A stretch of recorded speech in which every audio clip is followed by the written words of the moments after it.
Hello guys. फिर से एक बार स्वागत है आपका बायोडा में। अब NDA previous year question paper हम इकोलॉजी पे डिस्कशन करेंगे। अब इकोलॉजी ये जो टॉपिक होगा ये टॉपिक ब्रॉड टॉपिक होगा, लेकिन एनडीए में बहुत कम सवाल इसमें आएंगे, बहुत कम सवाल इसमें आएंगे। तो ये जो टॉपिक होगा ये एनडीए का लास्ट टॉपिक होगा, यानी ये लेक्चर एनडीए के हिसाब से लास्ट लेक्चर होगा प्रीवियस ईयर क्वेश्चन के हिसाब से। ठीक, तो देखेंगे एक एक क्वेश्चन इसमें। From which part of turmeric is the turmeric powder obtained. ठीक है, टर्मरिक मतलब हल्दी। हल्दी किस पार्ट से हम ले सकते, प्लांट्स के किस पार्ट से हम उसका पाउडर बना सकते हल्दी का। तो ये ड्राई राइजोम होगा, ड्राई रूट होगा, ड्राई फ्रूट होगा, या फिर सीड होगा। इसमें ये जो होगा ड्राइड राइजोम होगा। अब राइजोम में जो जिंजर होगा, जिंजर भी इसी में आएगा। अदरक, अदरक भी इसी में आएगा। जैसे टर्मरिक आएगा वैसे ही अदरक भी आएगा। ड्राइड रूट अगर लेंगे तो रूट से हम ऐसे एनेस्थेटिक्स बना सकते हैं, जैसे कि एड्रोपिना। एड्रोपिना ये जो प्लांट्स होगा इसके जो रूट्स हो गए ये हम मेडिसिनल पर्पस यूज़ कर सकते। ड्राइड फ्रूट, ड्राइड फ्रूट मतलब पेपर, मीरी, मीरी बोलते हैं उसको। ब्लैक या फिर वाइट उसमें भी आता है ये फ्रूट्स। जैसे कि हम देखिए कि मसाले में यूज़ करते हैं उसको। पेपर, पेपर प्लांट जो होगा पेपर, ये ड्राइड फ्रूट होगा। और सीड, सीड अगर देखेंगे तो सीड में हम यूज़ क्या कर सकते हैं। सीड में हम यूज़ करेंगे, ये यहाँ पे पीपर आएगा, सही बोल रहे हो, यहाँ पे पीपर आएगा सीड में। और फ्रूट, अगर फ्रूट लेंगे तो यहाँ पे ये जो अपना क्लोव, क्लोव होगा, ये क्लोव इसमें आएगा। क्लोव ड्राइड फ्रूट में यहाँ पे क्लोव हम ले सकते।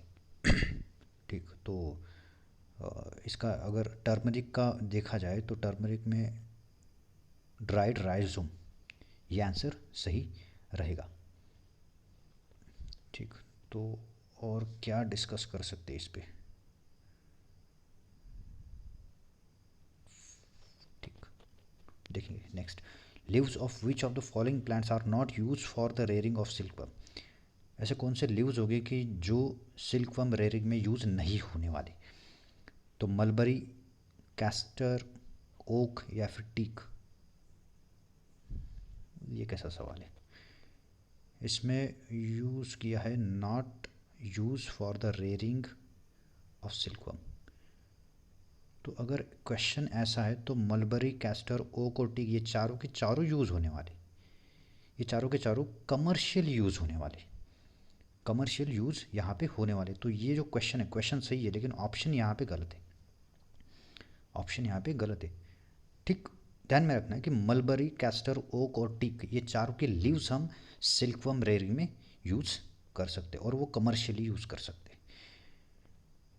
ठीक, which one of the following is useful in paper manufacture industry. जो पेपर जो भी बनेगा वो मोस्टली फाइबर से बनेगा, जिसमें कार्बोहाइड्रेट कंटेंट ज़्यादा होगा, फाइबर से बनेगा, फाइब्रस कार्बोहाइड्रेट होगी उसमें। तो मोस्टली फाइब्रस प्लांट से ही हम पेपर बना सकते हैं। ऑर्किड, नॉन फ्लोरिंग प्लांट्स या फिर plants growing in high altitudes. अब plants growing in high altitudes या फिर नॉन फ्लोरिंग प्लांट्स ये फाइब्रस भी हो सकता है, ये फाइब्रस भी हो सकता है।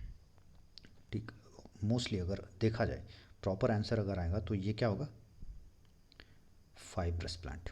तो फाइब्रस प्लांट से ही हम पेपर बना सकते हैं, विदाउट फाइबर पेपर फॉर्म नहीं हो सकता यहाँ पे। ठीक है, नेक्स्ट देखिए इकोलॉजी, डाइवर्सिटी एंड एनवायरनमेंट पे क्वेश्चंस। देखिए consider the following layers of the atmosphere. अब यहाँ पे एटमॉस्फेयर के लेयर दिए, ट्रोपोस्फियर, स्ट्रेटोस्फियर, मेसोस्फियर या फिर thermosphere. Which one among the following is the correct sequence of the layer which increasing altitude from the earth surface. यानी earth surface होगा, earth surface से जब जैसे जैसे ऊपर जाएंगे वैसे वैसे कौन से लेयर यहाँ पे आने वाले, ये आपको बताना है। तो ट्रोपोस्फियर, स्ट्रेटोस्फियर, मेसोस्फियर, थर्मोस्फियर, और नीचे ऑप्शन दिए अगर देखा जाए तो ट्रोपोस्फियर ये सबसे नीचे आएगा, यानी 18 किलोमीटर तक ट्रोपोस्फियर होगा। उसके बाद स्ट्रैटोस्फियर 60 किलोमीटर तक स्ट्रैटोस्फियर होगा। मेजोस्फियर ये 80 किलोमीटर तक होगा, 80 टू 90 किलोमीटर तक। और थर्मोस्फियर उसके आगे, यानी 90 टू 180 किलोमीटर तक ये थर्मोस्फियर यहाँ पे होने वाला है। यानी अगर सीक्वेंस देखा जाए तो ट्रोपोस्फियर, स्ट्रैटोस्फियर, मेजोस्फियर और थर्मोस्फियर, ये चारों 1 2 3 4 ऐसे ही आएंगे। तो ऑप्शन ए सही रहेगा यहाँ पे ऑप्शन ए सही रहेगा। ट्रोपोस्फियर सबसे नीचे होगा, उसके ऊपर स्ट्रैटोस्फियर, उसके ऊपर मेजोस्फियर और सबसे ऊपर थर्मोस्फियर यहाँ पे होगा। और जो ओजोन लेयर होगा, ओजोन लेयर स्ट्रैटोस्फियर में इंक्लूड रहेगा। स्ट्रैटोस्फियर में O3 यानी ओजोन लेयर यहाँ पे इंक्लूड रहेगा। ठीक। Which of the following group of plants can be used as a indicator of SO2 pollution of air. अब अगर सल्फर डाइऑक्साइड का पोल्यूशन एयर में होगा तो ऐसा कौन सा प्लांट है कि जो यहाँ पे इंडिकेटर दिखाएगा। तो सल्फर डाइऑक्साइड होगा तो यहाँ पे फर्न, मेंथा या फिर हॉर्नवर्ड्स ये इंडिकेटर नहीं दिखाएगा। यहाँ पे इंडिकेटर दिखाएगा सिर्फ लाइकेंस। ये पढ़े। अगर लाइकेंस के बारे में डिस्कस करेंगे तो लाइकेंस ये सिम्बायोटिक एसोसिएशन होगा अलगी और फंगस का। अलगी और फंगस का ये सिम्बायोटिक एसोसिएशन यहाँ पे होगा। अलगी ये ऑटोट्रॉपिक इंग्रेडिएंट होगा और फंगस ये हेटेरोट्रॉपिक इंग्रेडिएंट यहाँ पे होने वाला है। ये खुद फूड फॉर्म करेगा और एनर्जी फंगस को प्रोवाइड करेगा। फंगस प्रोटेक्शन देगा अलगी को। ये दोनों एक साथ रहेंगे, जो इन दोनों के हब को हम क्या कहेंगे, लाइकेंस। ये लाइकेंस वही ग्रो होगा जहाँ पे पोल्यूशन कम होगा, यानी SO2 पोल्यूशन जहाँ पे होगा वहाँ पे लाइकेंस नहीं होगा। यानी ये क्या करेगा, इंडिकेट करेगा कि यहाँ पे पोल्यूशन प्रेजेंट है। तो जहाँ पे लाइकेंस नहीं होगा वहाँ पे SO2 पोल्यूशन होगा, और जहाँ पे SO2 पोल्यूशन नहीं होगा वहाँ पे लाइकेंस डेवलप होने वाला है। ठीक। Which one of the following is not a green house gas. तो इसमें से ग्रीन हाउस गैस कौन सा नहीं है। तो वाटर वेपर, मीथेन, ओजोन या फिर कार्बन मोनोऑक्साइड। तो अगर देखा जाए तो ग्रीन हाउस गैस मतलब क्या, ग्रीन हाउस गैस मतलब क्या होगा। अब ग्रीन हाउस गैस मतलब क्या होगा कि अगर ये अर्थ है, अगर ये अर्थ है, अर्थ से ऐसे कौन से गैस निकलते हैं कि जो ऊपर जाके अपना एक लेयर फॉर्म कर देते, ऊपर जाके अपना एक लेयर फॉर्म करते।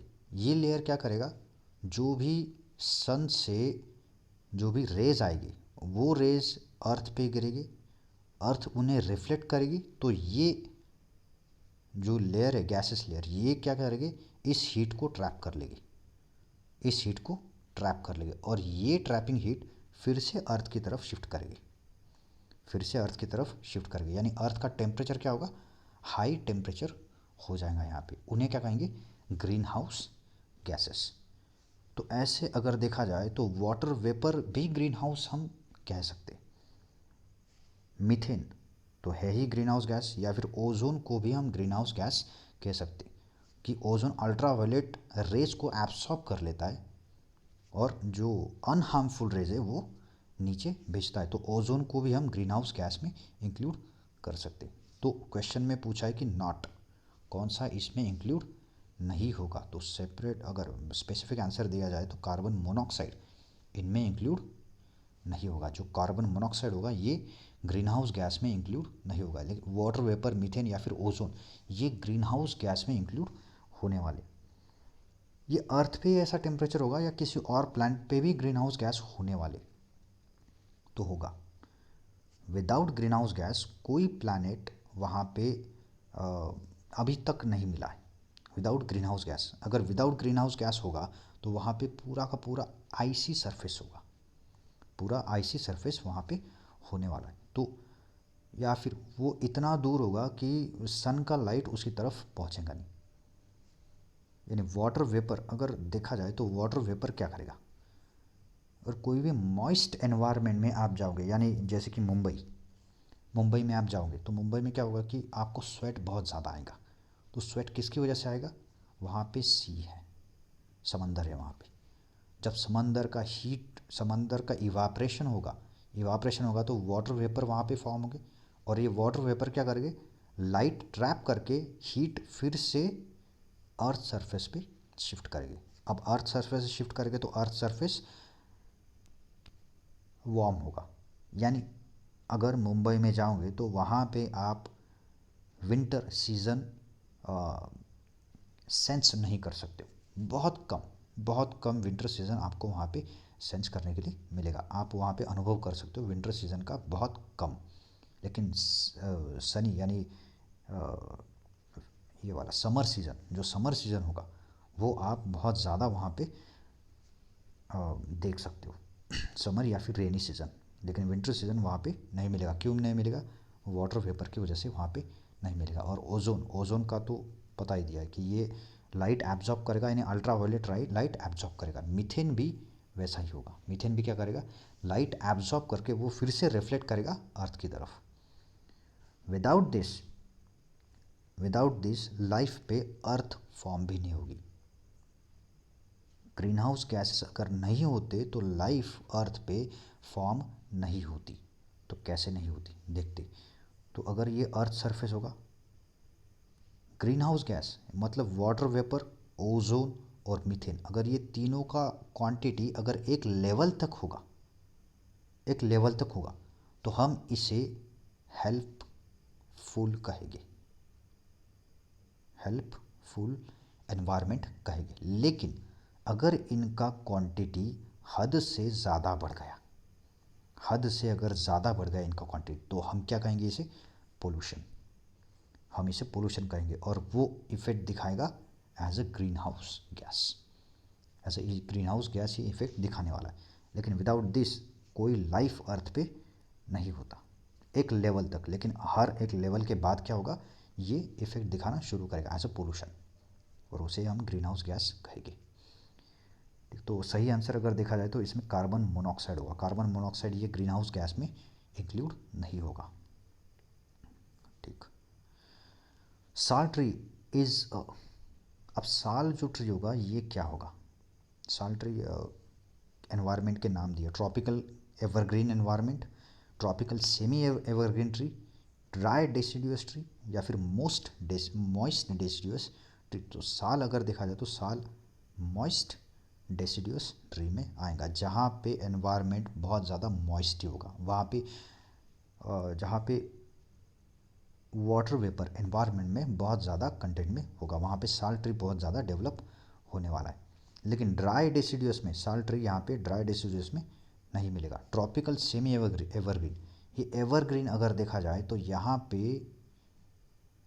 Rainy season plus winter season, ये दोनों सीज़न बहुत अच्छे ढंग से मिलने वाले। और सेमी एवरग्रीन में यहाँ पे रेनी सीज़न कम मिलेगा लेकिन विंटर सीज़न ज़्यादा मिलेगा, और समर सीज़न में इसमें मिलेगा, समर सीज़न में इसमें आप एक्सपीरियंस कर सकते हो। ड्राई डेसिडुअस ट्री में सबसे ज़्यादा अगर देखा जाए तो ड्राई डेसिडुअस ट्री में समर सबसे ज़्यादा यानी हार्मफुल हो सकता है। इसमें रेन भी आएगा लेकिन विंटर सीज़न इसमें बहुत कम दिखेगा। ड्राई डेसिडुअस फॉरेस्ट या फिर एरिया बोल सकते हैं। तो साल ट्री अगर देखा जाए तो मॉइस्ट डेसिडुअस ट्री में ये आएगा। साल ट्री अगर देखा जाए तो इसका आंसर क्या होगा, moist deciduous tree. Spruce and cedar are tree varieties of, अब यहाँ पे फॉरेस्ट दिया है, स्प्रूस एंड सीडार, ये जो ट्रीज है ये किस फॉरेस्ट में पाए जाएंगे, ये किस वैरायटीज़, ऐसे कौन से वैरायटीज़ हो गए जो इन फॉरेस्ट में पाए जा सकते। अब देखिए इनके जो नाम है, इनके नाम से हम एक गेस कर सकते हैं। इक्वेटोरियल फॉरेस्ट मतलब ये क्या होगा, अगर अर्थ होगा, अर्थ का इक्वेटोरियल होगा तो ये इक्वेटोरियल पे जो फॉरेस्ट हो गए ये क्या होंगे, equatorial forest. Temperate conifer forest, ये इक्वेटर के ऊपर के रीजन में रहेगी, यानी ऊपर और नीचे यहाँ पे जो रीजन में रहेगी वो temperate conifer forest. Monsoon forest ये इसके ऊपर रहेंगे, मॉनसून फॉरेस्ट ये उसके ऊपर रहेंगे, यानी इनके बीच में भी बोला तो भी चलेगा। और temperate deciduous forest, temperate deciduous forest ये दोनों की बाउंड्री होगी, टेम्परेट डेसिडियस फॉरेस्ट ये दोनों की बाउंड्री यहाँ पे होगी। तो स्प्रूस एंड सीडार ये यानी ऐसे ट्री हो गए कि जो एक हद तक बढ़ेंगे और जब टेम्परेचर ज़्यादा वार्म होगा तो अपने लीव्स जो हो गए ये शेड कर देंगे, ये निकाल देंगे अपने लीव्स। और जब नया एनवायरनमेंट आएगा फिर से ये लीव्स डेवलप करना शुरू करेंगे। तो ऐसा अगर एनवायरनमेंट देखा तो वो टेम्परेट कोनिफरस फॉरेस्ट में देखा जाएगा। ऐसा अगर इन्वायरमेंट देखा जाए तो वो किस में देखा जाएगा, टेम्परेट कोनिफर फॉरेस्ट में। तो स्प्रूस और सिडार ये किस में आएगा, टेम्परेट कोनिफर फॉरेस्ट में, ये हम इसे ले सकते हैं। One of the main causes of air pollution in cities is emission from vehicle like cars and truck, car और ट्रक्स, ये जो व्हीकल्स होंगे इनसे जो गैसेस निकलने वाली या उनसे एयर पोल्यूशन फॉर्म होने वाला है। ठीक, कार इमिट वेरियस पोल्यूशंस, जो कार गैसेस प्रोड्यूस करेंगे उससे पोल्यूटेंट्स फॉर्म हो गए, पोल्यूटेंट्स फॉर्म यानी पोल्यूटेंट्स बाहर डालेंगे, which are bad for human health. तो ये जो ऑप्शन दिए इसमें से कौन से ऐसे पोल्यूटेंट्स होंगे जो कार से निकलने वाले और जो ह्यूमन हेल्थ के लिए खतरनाक हो सकते, एक लेवल तक, एक लेवल के बाद वो खतरनाक हो सकते। तो nitrogen oxide, carbon monoxide, carbon dioxide या फिर बेंजीन। इसमें बेंजीन ये जो होगा ये ह्यूमन के लिए हानिकारक यानी होगा, लेकिन कार से वो इतना ज़्यादा नहीं निकलेगा जितना हम सोचेंगे, लेकिन ज़्यादा अगर निकलने वाला होगा तो वो कार्बन मोनोऑक्साइड होगा।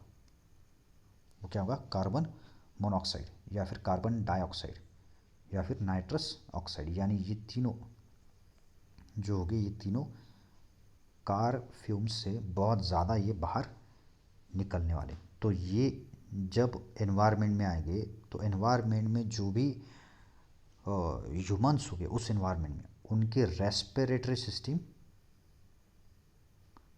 सिस्टम यहाँ पे कोलैप्स हो सकता है। अगर ज़्यादा टाइम तक इन गैसेस के अंदर वो रहे तो उनका रेस्पिरेटरी सिस्टम यहाँ पे कोलैप्स हो सकता है। यहाँ पे क्या दिया है, which of one of the pollutants are not tolerate by human being even a very low level. Low level पे यहाँ पे कौन सा ऐसा पोल्यूटेंट्स होगा कि जो ह्यूमन को सही ढंग से सूट नहीं करेगा, लो लेवल पे होगा तो भी। तो यहाँ पे अगर देखा जाए तो बेंजीन यहाँ पे नहीं आएगा, यहाँ पे 1 2 3 आएगा। तो ऑप्शन कौन सा होगा, सी। ऑप्शन कौन सा होगा यहाँ पे, सी ऑप्शन सही रहेगा। नाइट्रोजन ऑक्साइड, कार्बन मोनोऑक्साइड और कार्बन डाइऑक्साइड ये यहाँ पे ऑप्शन सही रहेंगे। ठीक ठीक, यही तक थे ये जो क्वेश्चंस थे इकोलॉजी या फिर एनवायरमेंट क्वेश्चन, इतने ही पूछे गए 2016 तक। इसके बाद लास्ट लेक्चर में ये एक क्वेश्चन, और इसमें जो स्टैनली प्रिजनर ये जो साइंटिस्ट था इसने क्या ढूंढा, ये शायद से मैं भी कंफ्यूज था, तो मुझे भी पढ़ना पड़ता है हर बार। तो हमने इन 3 ऑप्शन पे डिस्कशन किया था। अगर इस क्वेश्चन के बारे में सोचेंगे, who among the following discovered antibiotic producing fungus from Penicillium genus, तो इसका सही आंसर अगर देखा जाए तो ये आएगा sir Alexander Fleming. Alexander Fleming ये जो थे इन्होंने पेनिसिलियम नोटाटम इस फंगस से पेनिसिलियम एंटीबायोटिक फॉर्म किया था। लुइस पास्चर ने पास्चराइजेशन प्रोसेस फॉर्म किया था और रॉबर्ट हुक ने सेल डिटेक्ट किया था। तो स्टैनली प्रूजनर ने क्या किए थे, तो जो स्टैनली प्रूजनर थे इन्होंने डिफेक्टिव प्रोटीन को ढूंढा था कि जो बॉडी में डिसीज प्रोड्यूस करेगा। डिफेक्टिव प्रोटीन होंगे जो बॉडी में डिसीज प्रोड्यूस करेंगे, इन्हें क्या कहेंगे, प्रियॉन्स। इन्हें क्या कहेंगे, प्रियॉन्स। प्रियॉन्स मतलब डिफेक्टिव प्रोटीन्स। ये अब हमारा बॉडी भी फॉर्म कर सकता है या फिर किसी ऑर्गेनिज्म से हमारे बॉडी में भी आ सकता है, एंट्री कर सकता है। उन्हें क्या कहेंगे, डिफेक्टिव प्रियॉन्स। तो ये प्रियॉन्स हो गई क्या, यानी हमने तो देखा है कि डीएनए अगर जाएगा तो वो डिसीज प्रोड्यूस करेगा, आरएनए शिफ्ट होगा तो डिसीज प्रोड्यूस करेगा, या फिर कोई बैक्टीरिया शिफ्ट होगा तो डिसीज प्रोड्यूस करेगा। लेकिन प्रियॉन्स मतलब प्रोटीन्स, प्रोटीन्स का चेन अगर जाएगा अंदर तो ये डिसीज़ प्रोड्यूस करेगा। तो एक डिसीज़ का नाम सुना होगा शायद से, एनसेफेलिटिस।